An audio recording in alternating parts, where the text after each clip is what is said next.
여러분 잘 들리죠? 유명한 자가 아니고 지극히 작은 자입니다. 그냥 여러분과 같이 형제 된 지극히 작은 자인데 여러분과 같이 은혜를 받고자 합니다. 기도하겠습니다. 하나님 아버지, 부족한 종이 하나님의 말씀을 들고 이제 섰사오니 주님 기뻐하시면서 때를 종을 사용하여 주시옵소서. 하나님의 마음을 아는 시간이 되게 하여 주옵소서. 우리 주 예수 그리스도의 이름으로 기도드립니다. 아멘. 오늘 그 말씀의 제목이 뭐라고요? 주보에 나왔죠? 뭐라고 써 있어요? 제목이요? 새 나라, 새 가족. 오늘 새 나라, 새 가족이라는 그 제목으로 우리 같이 말씀을 나누고자 합니다. 오늘 본문 워낙 유명한 본문입니다. 그렇죠? 먼저 우리 1, 2절을 본문에는 없었지만 제가 잠깐 보겠습니다. 1, 2절에 보니까 누가가 이렇게 말을 시작합니다. 데오빌로여, 내가 먼저 쓴 글에 때는 우리 예수께서 행하시며 가르치시기를 시작하신부터 그가 택하신 사도들에게 성령으로 명하시고 승천하신 날까지의 일을 기록하였더라 하면서 1, 2절에서 소개를 합니다. 거기 보면 데오빌로라고 하는 우리가 정확히는 알지 못하는 어떤 그 사람한테 이 내용을 써서 보내는 것입니다. 그러면서 먼저 쓴 글에는 먼저도 글을 한번 썼다는 거죠. 데오빌로에게 썼어요. 그럼 먼저 쓴 글이 뭡니까? 여러분 잘 아시는 누가복음입니다. 누가복음에서 데오빌로에게 그 예수 그리스도에 대한 이야기를 자세히 적어서 보냅니다. 요즘으로 말하면 그 텔레비전의 그 아주 우수한 PD가 다큐멘터리 제작하듯이 그 내용들을 자세히 써가지고 데오빌로한테 보낸 것입니다.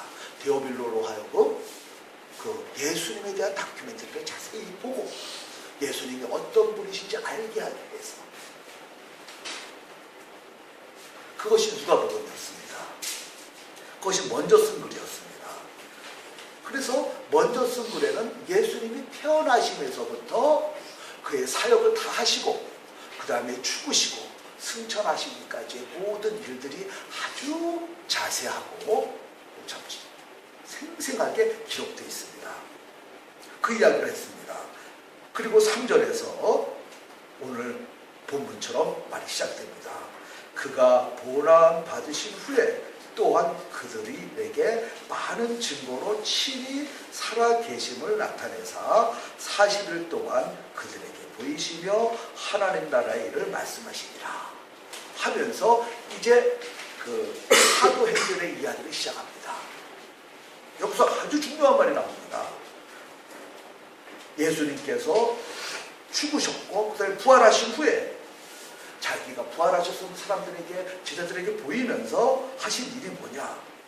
하나님 나라의 일을 40일 동안 하나님 나라의 일을 말씀하셨어요.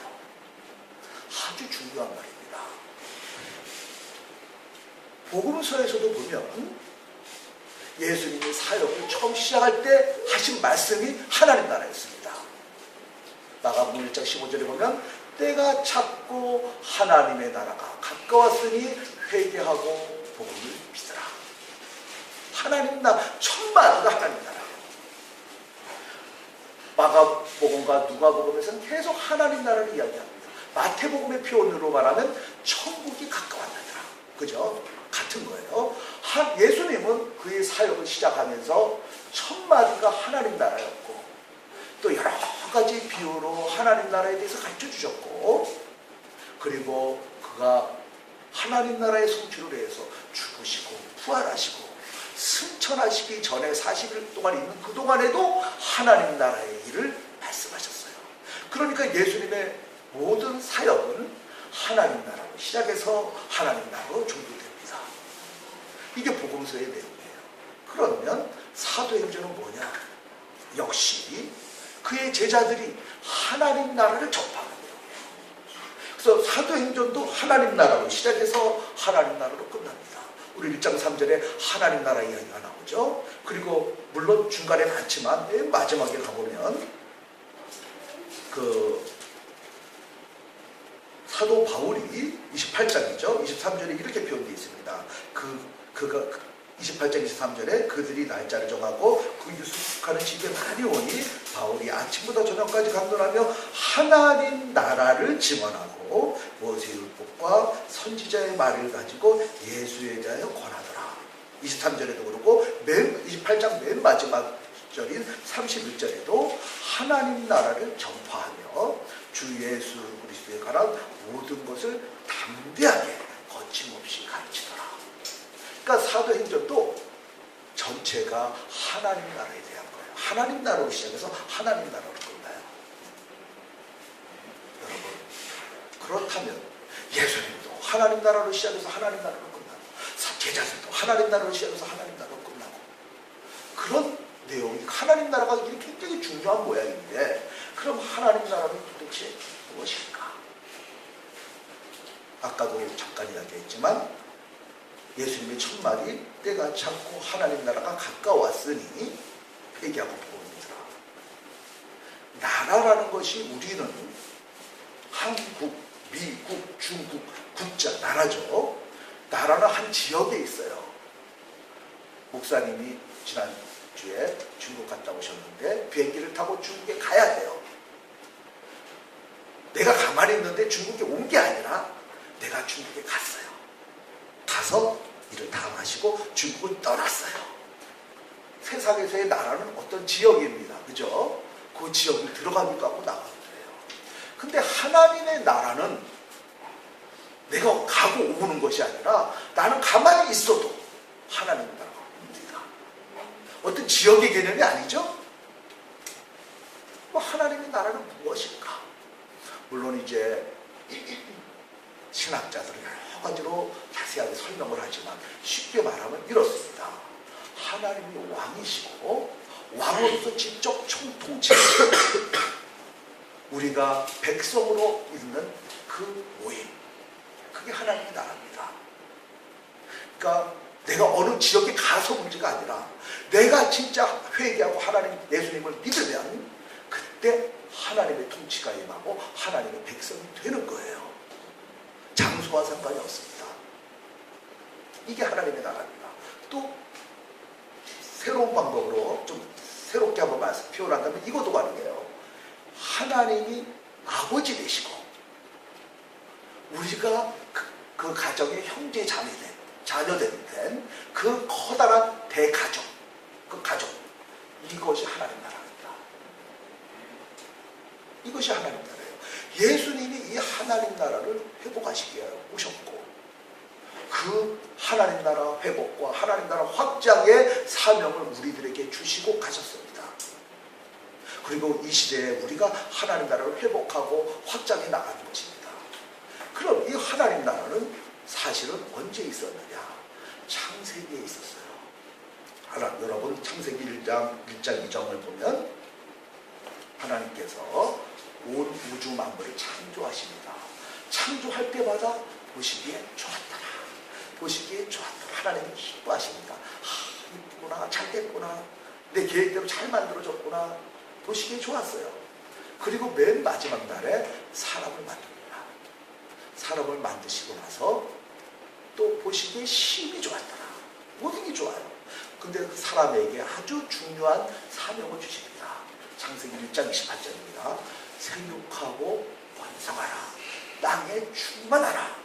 그리고 내가 만든 이 모든 피조물들을 다스리라. 무슨 뜻입니까? 하나님은 왕이시고 백성은 사람들인데 아담아, 이 백성들아, 너희들 생육하고 번성해서 세상에 꽉 채워라. 그리고 이 세상의 모든 피조물들을 아름답게 다스려서 잘 가꾸라. 다시 말하면 아름다운 하나님의 나라를 만들라. 이 사명을 인간에게 주신 것입니다. 또 다시 말하면 하나님께서 아버지신데 너희들 생육하고 번성해서 형제들 가득 세상에 채워라. 아름다운 가족을 만들라. 이거예요. 이게 하나님의 나라입니다. 그리고 그 계획을 하나님이 애초에 세우셨고 인간에게 그 사명을 주셨어요. 그것이 생육하고 번성하라.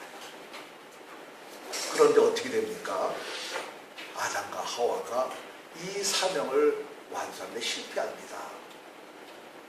온 세상을 하나님 나라 만들려고 했는데 만드는 것이 아니라 오히려 마귀에 속아서 마귀의 노예가 되어버렸어요. 그러니까 하나님의 계획은, 하나님 나라 완성 계획이 망가져버린 것이죠. 그러나 하나님은 한 번 세운 계획, 아유 안 되겠다, 차버리라, 그만두자 하신 적 없어요. 첫사람 아담이 이 하나님의 계획을 실천하는데 실패했지만 하나님은 그만두지 않습니다. 하나님은 깊이 연구했던 바울은 이렇게 말합니다. 하나님의 은사와 부르심에는 결코 후회하심이 없느니라.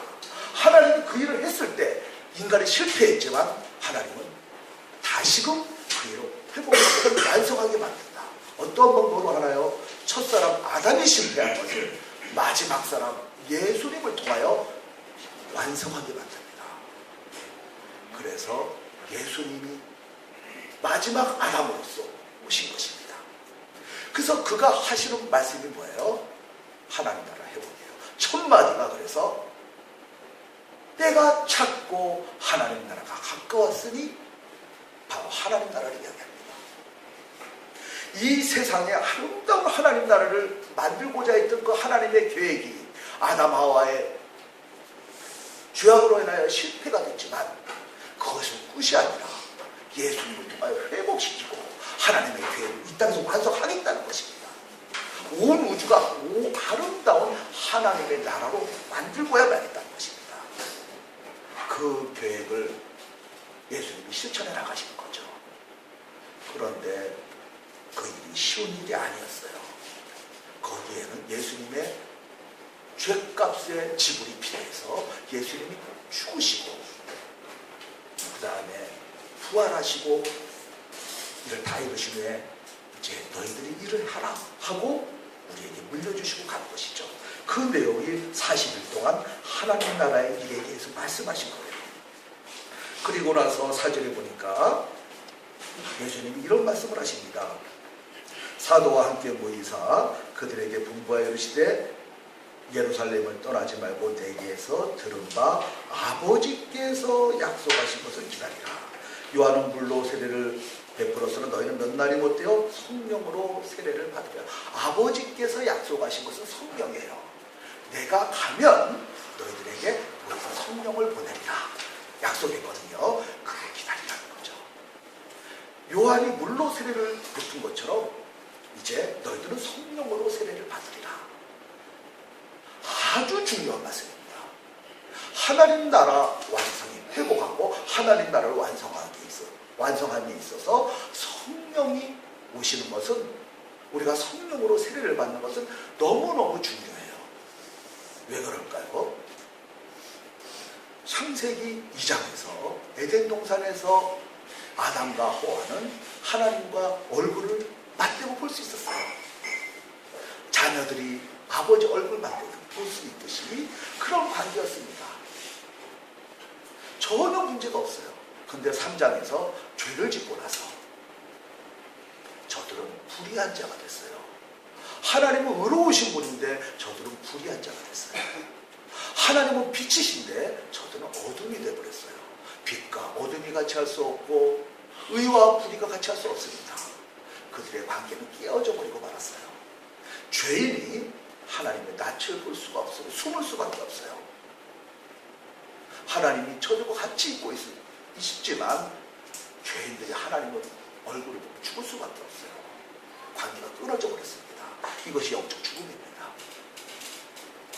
성령이 우리 인간과 같이 할 수가 없어요. 그래서 구약시대 때는 특별히 하나님이 택한 몇몇 선지자들에게 성령이 임하시죠. 그러나 구약시대 내내 선지자들이 원했던 건 뭐냐? 우리가 회복이 되어서 성령이 우리와 함께 할 수 있기를 그들은 바랬습니다. 민수기 11장에 보면 모세가 이런 말을 하는 게 나와요. 이스라엘 백성들을 끌고 출애굽한 후에 저들을 데리고 가는데 이 이스라엘 백성들이 걸핏하면 불만을 해요. 투덜투덜대고 말이야. 우리를 그렇게 고생시키려고 여기를 데리고 왔냐고 그러고 걸핏하면 불만을 토하는데 너무 지치는 거예요. 그것도 한두 번이지만요. 그러니까 모세가 하나님 피곤해 죽겠습니다. 너무 힘듭니다. 내가 낳은 자녀들도 아닌데 저렇게 저들이 나를 괴롭히고 하니 너무 지치고 피곤합니다 하고 하소연을 하죠. 민수기 11장에 나오는 내용이에요. 그랬더니 하나님이 70명의 그 장로들을 세워서 회막 앞에 서게 하라 그래요. 그래서 그 다음날 했더니 성령이 임해요. 그래서 70명의 장로들이 성령이 충만해갖고 막 하나님의 마음을 전하기 시작합니다. 예언을 한다고 표현하죠. 구약에서 예언을 말한다는 것은 예언이라는 단어는 하나님의 말을 대언한다는 뜻입니다. 우리가 예언하면 미래에 대한 며칠날 일어나고 이런 의미를 주로 말하지만 성경에 나오는 예언의 의미는 하나님의 말을 대언하는 거예요. 그러니까 과거, 현재, 미래가 다 있는 거예요. 그 예언의 말을 해라고. 성령 충만을 받아서. 그러니까 여호수아가 깜짝 놀랐어요. 막 모세한테 와가지고 모세 선생님 저 장로님들 70명이 막 예언을 합니다. 저 못하게 좀 막으세요. 그때 모세가 웃으면서 하는 말 뭐라 그래요? 여호수아야, 너 나를 위해서 저들을 질투하니? 내가 진짜 원하는 바는 70명뿐만 아니라 모든 이스라엘이 다 성령 충만 받았으면 좋겠다. 그들이 하나님의 마음을 알면 얼마나 좋겠어요. 다 선지자 되면 얼마나 좋겠어요. 내가 진짜 원하는 것은 이것이다 라고 말을 합니다. 왜 이런 말을 할 수 있을까요? 모세는 알아요. 언제부터 우리가 하나님과의 관계가 끊어져서 성령이 같이 할 수 없게 되는지 아는 거죠. 그러나 이 죄 문제가 해결이 돼서 하나님의 영이, 성령이 모든 사람이 올 그때를 바라보는 거예요. 에덴으로의 회복을 바라보는 거예요. 하나님과의 관계의 회복을 바라보는 거예요. 나 이렇게 됐으면 좋겠다 라고 말을 하죠. 모세가 그렇게 바랐던 것처럼 요엘도 그걸 바랍니다. 그리고 나서 언젠가 하나님이 그 나라를 완성하실 거라면 우리 죄 문제 해결하고 모든 사람의 성령을 주실 것이다 라고 바라봅니다. 제가 읽어드리겠습니다. 요엘 3장에 보면 이런 표현이나 28절의 이하에 보면 그 후에 내가 영을 만민에게 부어주리니 너희 자녀들 장래일을 말할 것이며 늙은이들은 꿈을 꾸며 너희 늙은이들은 이상을 볼 것이며 그때 내가 내 영을 남종과 여종에게 부어줄 것이며 늙은이나 젊은이나 어린이나 남자나 여자나 자연이나 종이나 모든 사람에게 성령이 임한다는 거예요. 여기 표현이 장래일을 말하고 꿈을 꾸고 이상을 보고 하는 거는 예언 말한다는 거. 하나님의 마음을 알고 하나님의 마음을 전할 수 있는 선지자같이 된다는 거예요. 애초에 아담도 이런 사람이었어요. 근데 그 신분을 죄로 인하여 잃어버린 거죠. 요엘 선지자는 창세기를 묵상하면서 하나님이 반드시 회복시켜서 우리를 과거 아담이 잃어버린 이전의 신분으로 회복시켜줄 것을 믿는 거예요. 죄 문제를 해결해 줄 줄 믿는 거예요. 하나님 나라를 회복할 줄 믿고 있어요. 그렇다면 그때는 어떤 모습이 될 것인가?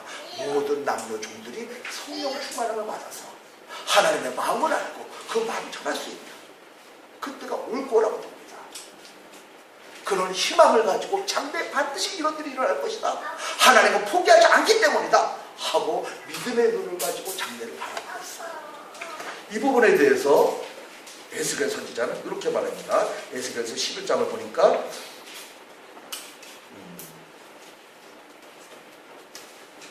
19절 이하입니다.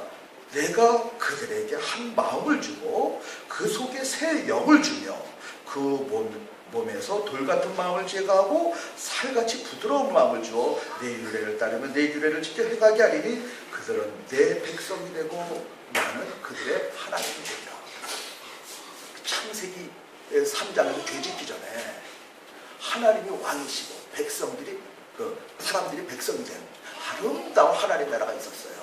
근데 그게 깨져버렸거든요. 그런데 이제 다시 저들에게 새 영을 줘서 새 마음을 줘서 이걸 회복시켜서 난 그들의 하나님, 그들은 내 백성, 그걸 회복하겠다는 거예요. 근데 여기 참 재미난 말씀이 나옵니다. 새 영을 줘요. 첫 창조 때 사람을 만들 때 흙으로, 하나님 예술가처럼 흙으로 사람을 쫙 만든 다음에 불어서 산 영이 됐다 그랬어요. 그 표현을 그대로 지금 이용합니다. 새 영을 우리에게 준다는 거예요. 우리 이 몸은 뭡니까? 흙덩어리예요. 흙으로 만들어졌잖아요. 근데 거기에 무엇을 줘요? 새 영을. 창세기 2장 7절에서 흙으로 만들어서 영을 집어넣어서 새 사람을 만들었던 것처럼, 근데 그 사람이 실패했죠. 죄를 졌죠. 하나님과 관계가 끊어졌죠. 그런데 우리들에게 새 영을 줘서, 창세기 2장 7절처럼 새 영을 줘서 새 창조물을 만든다는 거예요. 창세기 2장 7절에서 아담 만들듯이 새 영, 이것은 무엇을 말합니까? 새 창조를 의미하는 거예요. 새 사람이에요. 우리 몸은 흙으로 만들어진 자거든요. 근데 죄로 인하여 하나님과 관계가 끊어진 거예요. 죽은 영혼들인데 하나님께서 하고 새 영을 불어넣고 새 마음을 줘서 새 사람 만들겠다. 새 창조를 하고야 말겠다. 그것을 에스겔 선지자가 예언하고 있어요. 바울이 이 내용을 이해하고 이렇게 말합니다. 누구든지 그리스도 안에 있으면 새로운 피조물이라, 새 창조물이라는 거예요. 이전 것은 지나갔으니 보라, 새 사람이 되었다. 에스겔 선지자가 때가 되면 하나님께서 새 영을 우리에게 주셔서 새 창조를 해서 새 인류를 만들겠다는 거죠. 그것을 그렇게 구약시대 사람들은 바라봤어요. 근데 구약시대 때는 왜 새 영을 우리에게 주지 못했을까? 죄 때문이에요. 하나님의 거룩하신 영이 우리 죄 있는 우리들에게 올 수가 없었어요. 그런데 예수님께서 오셔서 우리의 죄값을 치rum으로 말미암아 우리가 예수를 믿고 그를 영접하면 우리의 심령에 예수 그리스도 십자가의 피가 묻어져요. 이미 심판을 받은 거예요. 그렇기 때문에 그 거룩하신 하나님의 영, 성령이 우리에게 오는 거죠. 이것이 새 창조예요. 이것이 이렇게 해서 만들어지는 나라가 새 나라, 새 하나님의 나라, 새 나라이고 새 가족이에요. 이해가 되십니까, 여러분? 그래서 구약의 선지자들은 바로 창세기에 나오는 영을 부르는 그 방법으로 새 영이 우리의 올 것을 설명하고 있어요. 새 마음을 주고 새 영을 주겠다는 거죠. 새 창조가 일어나겠다는 거죠. 바로 이를 위해서 예수님께서 오셨던 거예요. 그래서 사도행전으로 이제 다시 돌아갑니다. 예수님이 너희들 예루살렘을 떠나지 말고 기다려라. 하나님, 내가 약속했던 하나님이 약속하신 것이 이제 올 것이다 라고 말을 합니다. 그리고 나서 바로 그것이 뭡니까? 성령으로 세례를 받는 거죠.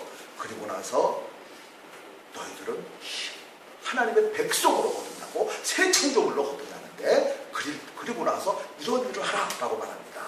여러분이 잘 아시는 8절입니다. 사도행전 1장 8절 같이 읽겠습니다. 시작. 성령이 너희에게 임하시면 너희가 성령을 받고 유대와 사마리아 땅까지 이르러 내 증인이 되리라 하시니라. 성령이 임하시면 새 창조물이 돼서, 새 창조물이 돼서 하나님의 나라의 가족이 돼서, 하나님의 나라의 그 백성이 돼서, 그 새 가족의 일원이 돼서 이제 힘을 얻어서 이웃 사람들에게 복음을 전한다는 거예요. 자, 이 말씀은 너무너무 중요합니다. 하나님의 마음이 그대로 드러나 있어요. 창세기 1장 28절에서 생육하고 번성하라, 땅에 충만하라 그랬거든요. 어떤 방법으로 생육하고 번성하게 땅에 충만하느냐? 창세기에서는 결혼을 통하여 죄인들이 아니니까 세상이 꽉 차서 온 세상을 하나님의 나라로, 하나님의 백성으로 꽉 차게 만들라. 그것이 아담에게 주었던 사명이었어요. 그런데 아담이 실패했죠. 마지막 아담 예수님께서 이 문제를 해결하시고 나서 우리에게 성령을 보내주시면서 이렇게 말씀하시는 것과 똑같습니다. 생육하고 번성하라. 어떻게 생육하고 번성하느냐? 육신의 결혼을 해서 아들, 딸 낳음으로써 생육하고 번성하는 게 아니라 전도를 통하여 그들도 성령 받고 새 창조물로 태어나게 하라는 거예요. 그래서 세상에 새 피조물이, 새 창조물이 우리가 하나님의 백성이 꽉 차게 만들라는 거예요. 그러니까 이 말씀은 근본적으로 창세기 1장 28절과 같은 뜻이에요. 창세기 1장 28절에서는 결혼을 통해서 자녀들 다 하나라는 거였지만 지금은 뭡니까? 복음 전파를 통하여 많은 사람들을 새 성령 받고 새 피조물 되게 만들고 새로이 태어나게 만들고, 그래서 세상에 그러한 백성들을 꽉 차게 만들라. 하나님의 나라 만들라는 거죠. 그 나라는 새 가족과 같아요. 어떤 가족입니까? 하나님이 아버지시고, 그죠? 성령을 받은 우리 모두는 그 가족의 일원들이에요. 형제 자매들이 되는 거예요. 근데 그 중에, 그 형제 자매들 중에 제일 큰 형님이 계세요. 누구예요? 누구예요? 로마서 8장 29절에 보면은 예수님이 장자가 되게 하려 하심이라 그랬잖아요. 바울이 이것에 익숙했어요. 그래서 편지 쓸 때마다 형제들아, 형제들아. 왜 우리가 형제냐니까 하나 아버지가 계시고 그 아들, 딸들이니까, 자녀들이니까 우리 다 형제 자매죠. 한 영을 받았으니까 형제 자매예요. 저는 이 부분을 오늘 강조하고 싶습니다. 우리가 교회에서 형제니, 자매니 해요. 실은 형제 자매가 아닌데 형제 자매인 셈 쳐라라는 것이 아니라 하나님의 관점에서 볼 때 우리가 진짜 형제 자매라는 거예요. 새로이 태어난 피조물이라는 거예요. 믿습니까 여러분? 자, 옆에 분 쳐다보세요. 형제는 느껴져요? 우리가 이 마음을 회복해야 돼요.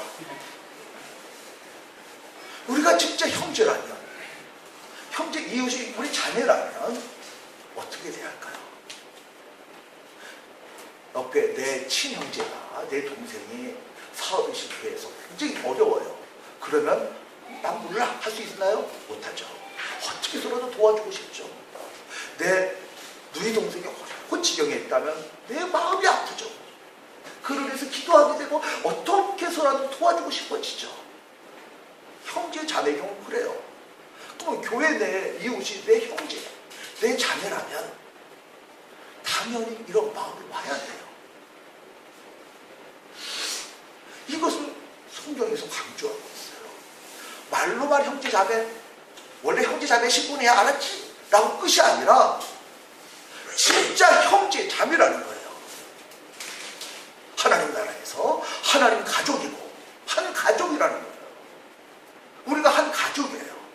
우리가 진짜 한 가족이라면 내 동생이 또는 우리 형님, 누님이 조금 문제 있더라도 문제될 거 없어요. 그죠? 우리 내 동생이고 내 형님이고 내 누님이고 누이 동생인데 그거 뭐 기분 나빠하고 뭐 그런 거 있어요? 내 자매인데, 내 형제인데 서로 없는 거 있어. 그거 어려우면 나눠주고 도와주고 어려운 일을 같이 마음 아프고 그게 형제 자매 아닌가요? 우리가 말로만 형제 자매지 이것을 잃어버렸어요. 가족이 아닌 거예요. 말로만 가족이라고. 자, 가족이어야 됩니다. 무슨 가족? 예수 가족이어야 돼요. 예수님께서 십자가 사건을 통하여 우리 죄값을 치름으로써 우리를 가족 만들어 주셨어요. 원래가 우리가 아담의 자손으로서 한 가족이었는데 죄로 인하여 가족, 이 공동체 의식도 잃어버리고 서로 미워하고 싫어하고 질투하고 이런 죄의 습성이 우리에게 침범해서 배워버렸어요. 그런데 예수님께서 죄 문제를 해결해 주시고 우리의 가족 관계를 회복했단 말입니다. 그러면 우리가 가족으로서 형제 자매로서 이웃을 대할 수 있어야 돼요. 이 문제가 해결이 안 되니까 우리 교회 내에 여러 가지 분열이 생기고 교단 내에 한국 교회 내에 온갖 문제가 발생해요. 우리가 진짜 형제 자매라면 왜 남을 미워할 수 있겠어요? 요즘 많은 문제들 일어나죠. 교회 내까지도 많은 문제들이 일어나요. 저 자매가 내 친누이 동생이라면 딴 나쁜 마음 품을 수 있어요? 교회 내 미투 운동이 미투님은 이런 말이 발생하겠어요? 어떻게 내 친누이 동생이라면 그럴 수가 없죠. 이 형제가 진짜 내 친형제라면 그한테 손해되는 일을 할 수 있겠어요? 안 되죠. 못하죠. 우리 교회 내 사람들 진짜 형제 자매 의식은 있어야 돼요. 예수님이 이걸 회복시켜 주시고 해결해 주셨는데 말로만 형제 자매 또는 그런데 실제로는 남인 것처럼 하고 그죠? 하나님이 회복시켜 주신 이걸 잃어버렸어요. 아버지님이 나연으로 하신 아버님이 계신데 그 아들 딸들이 서로 맨날 티격태격 싸울 때 아버지의 마음이 얼마나 아파요. 그죠? 서로들 잘 살고 잘 사는 사람이 못 사는 형제 좀 도와주고 그래서 평등하고 아주 잘 살게 그럴 때 아버지가 기쁘죠. 하늘에 계신 아버지도 마찬가지예요. 그런 것을 원하는데 우리가 하나님의 마음을 모르고 말이죠. 그걸 못하는 거예요. 물론 우리가 첫째는 복음 전파에서 많은 사람이 구원을 받고 하나님 백성하게 되게 하는 거예요. 그럼 그 후에는 백성은 백성답게 또한 살아야 돼요. 가족은 가족답게, 형제답게, 자매답게 그렇게 살아가야 돼요. 그것이 그럴 때 하나님이 기뻐하세요. 형제 자매 됐다는 거는 그냥 주신 말이 아닙니다. 우리가 진짜 형제 자매의 신분이라는 것입니다. 한 영, 성령을 받은 하나님의 나라는 한 가족이에요. 한 분 하나님을 아버지로 둔 한 가족들이죠. 세례 요한이 누가복음 3장에서 이런 말을 합니다. 회개하라고 외치면서 제가 읽어드리겠습니다.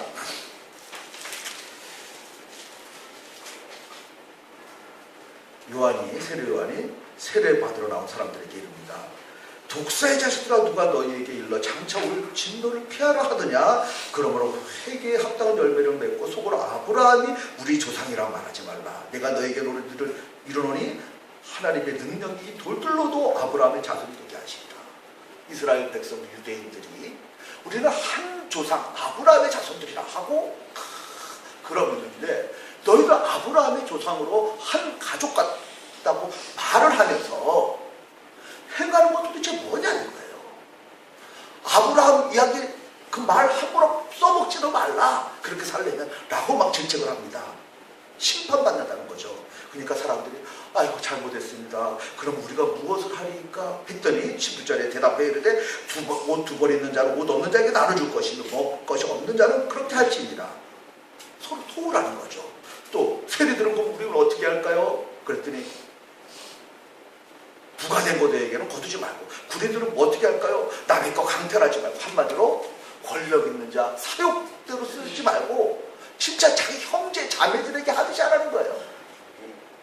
공평하고 정의롭게 인자와 사랑이 넘치게 하라는 거예요. 너희들 가족 아니냐? 아브라함의 자손 아니냐? 이렇게 회하지 못하냐? 너희들이 진정 회개한다면 이렇게 해야 된다 하고 세례 요한이 말하죠. 그런데 이것이 이루어지기가 쉽지 않죠. 근데 예수님이 승천하시고 나서 성령이 강림하십니다. 성령이 강림하시고 나서 사람들이 성령 충만을 받으니 그들은 형제 자매 이 의식을 회복합니다. 그래서 우리 사도행전 2장에 보면 성령 충만을 받은 후에 이런 사도행전 2장 44절에 이런 표현이 나옵니다. 믿는 사람들이 다 함께해서 모든 물건을 서로 통용하고 또 재산과 소유를 팔아 각 사람의 필요에 따라 나눠주며 날마다 마음을 같이하여 성전에 모이기를 힘쓰고 집에서 떡을 떼며 기쁨과 순전한 마음으로 음식을 먹고. 세례 요한이 촉구했던 그 내용이 이루어지고 있어요. 에덴 동산의 그 기쁨이 이루어지고 있어요. 우리 형제 자매라면 가능한 일이죠. 하나님께서는 이걸 원해요. 교회 내에서. 교회는 어떤 곳입니까? 하나님의 나라, 하나님의 백성들이 모인 곳이에요. 새 가족이에요. 예수 가족 공동체예요. 그러면 교회 내에서 점심밥 먹을 때만 같이 나가는 것이 아니라 그때만 형제요 자매요 할 게 아니라 진짜 우리가 형제 자매 의식을 가져야 돼요. 우리 대한민국의 모든 크리스찬들이 이런 것이 있어야 돼요. 이 문제가 해결될 때 세상은 밝아지고 우리 크리스찬들이 힘을 얻게 돼요. 죄악으로부터 이길 수 있어요. 모든 탐심과 모든 유혹으로부터 이길 수 있어요. 저 자매가 내 친구, 네 동생이고 저 형제가 내 동생, 내 형제인데 어떻게 내가 저에게 나쁜 짓을 하며 죄악된 마음을 먹으며 그럴 수 있겠어요. 그래 가족인데 믿습니까 여러분? 하나님은 우리에게 이것을 회복시켜 주시기 때문에 그러면서 우리 교회 내만 한 가족이 될 뿐만 아니라 세상 모든 사람에게 복음을 전해서 그들도 성령 받고 하나님 나라의 일원이 되게 하고 하나님 나라의 대가족이 되게 하라는 거죠. 믿습니까 여러분? 우리는 새 나라 성령을 받음으로써 새로이 창조된 새 피조물로서 새 나라 하나님 나라의 일원이고 하나님이 새로이 창조해 주신 새 가족의 일원으로서 형제 자매들입니다. 이것이 하나님께서 우리에게 가르쳐 주신 것입니다. 그래서 사도행전 읽어보면 보이지만 바울이 곳곳에 가서 복음을 전하면서 형제들아, 그죠? 형제들아, 그들에게 자매들아 하고 말하지 않습니까? 하나님 나라로 확장해 나가는 거죠. 이 가족이 많아지는 거죠. 이것이 우리에게 주신 사명이에요. 우리는 복음 전파 맞습니다. 복음 전파에서 그들에게 하나님 예수 믿고 구원받게 하고 내가 방금 이야기했죠. 이 말씀은 창세기 1장 28절과 근본적으로 같은 내용이라고요. 창세기 1장 28절에는 생육과 번성을 통하여 온 세상에 하나님 믿는 사람, 하나님의 백성으로 꽉 차게 하라는 것처럼 지금 전도를 통하여 생육해서 아들, 딸 낳고 자식 낳아서 전도해서 그 예수 믿게 되면 아들, 딸 낳은 거예요. 그렇게 해서 생육하고 번성해서 세상에 하나님 나라 세웁니다. 창세기 1장 28절에 말합니다. 모든 세상의 만물을 다스리라. 아무렇게나 다스리는 것이 아니죠. 아름답게 하나님 기뻐하시는 뜻대로 다스리는 거죠. 우리가 진짜 하나님 나라 백성이 됐으면 영적 자식을 많이 낳아서 우리가 한 마음이 돼서 한 형제 자매로서 세상을 아름답게 만들어 나가야죠. 전도 첫째, 그래서 생육하고 번성이죠. 두 번째 아름답게 다스려야 돼요. 다스리는 일에 빠지면 안 돼요. 이것을 실패하니까 온갖 문제가 발생해요.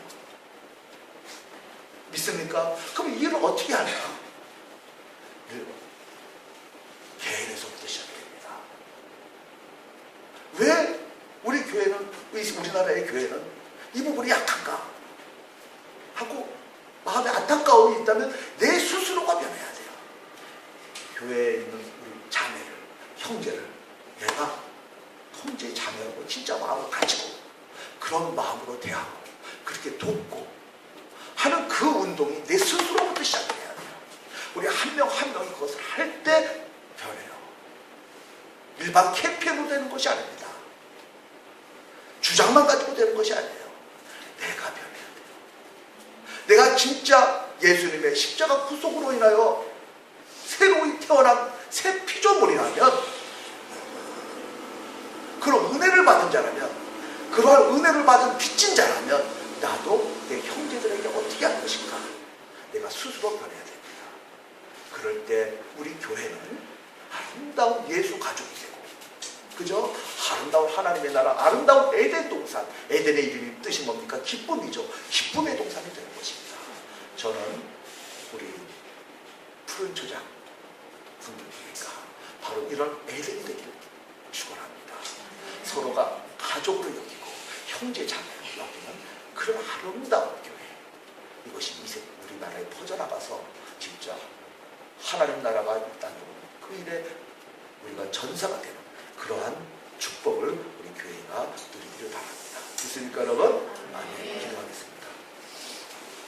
하나님 아버지, 하나님 아버지, 저희들은 죄인이었으나 우리 주 예수 그리스도의 십자가의 공로로 말미암아 하나님의 은혜로 하나님의 백성이 되었고 새로운 가족이 되었습니다. 우리가 새 나라에서 새 가족으로서 형제 자매로서 아름답게 살아갈 수 있는 믿음을 주시고 마음을 허락하여 주옵소서. 우리 푸른초장 선교교회부터 이 일에 앞장서게 하시고 이 교회가 글자 그대로 에덴이 되게 하여 주시옵소서. 우리 주 예수 그리스도의 이름으로 기도드립니다. 내 영혼 안전합니다. 찬양하시면서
우리에게 예수 그리스도를 통하여 한 영을 주시고 그 한 영을 통하여 하나님을 아버지라 부를 수 있게 하시고 또